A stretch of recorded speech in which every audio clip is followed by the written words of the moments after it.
Giras eyalanzira ffe gyenkola ki kuba sente bazitwala ffe katubandize kaki kasente.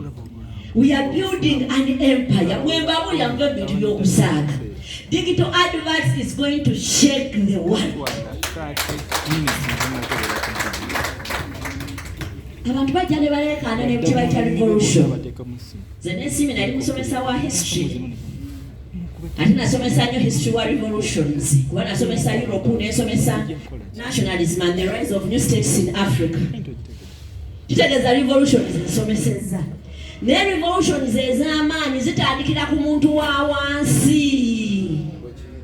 Gye bayita revolution. Revolution etandikira ku mukulu n'endowooza yeteyitawo. Analysis ntuufu. Kati digital is a revolution mukulanga nga tugamba you are the advertiser here. Okay? We have our advertiser here and then they are looking for the customers here. Okay? What about viewers? Bagala abantu bagenda okulaba obulangwa.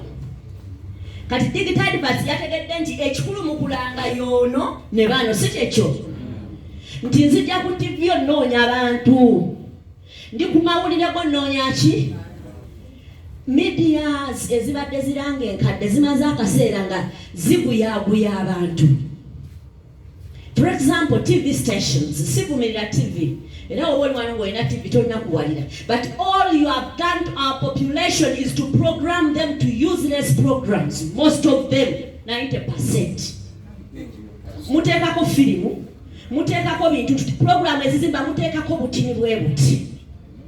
Ne mubawa dopamine ne babeerawo nga bali addicted to those films and videos, and that is what YouTube is doing, TikTok is doing, dopamine.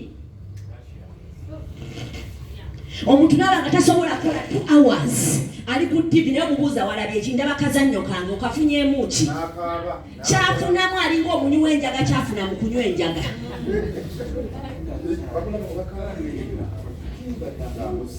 Awo wannuma. Awo wakola ki? Because when you see the kind of programming that TVs olina leta amawulire kuga ga buseegu kategeka abakazi abakunamye bagabule munda nteekeyo akalango. What are you promoting? Bakwatirawo bantu bakunganyizeeko omusimbi. Ontegedde? Naye ng'omutima gwabwe teguli ku bantu. Ffe tumanyi nti abantu abasinga abakyagaanye digito tebannaba kutegeera nti digito eri ku ffe abantu ffe. It is about us. Twandibadde tujja na misinde ne twewa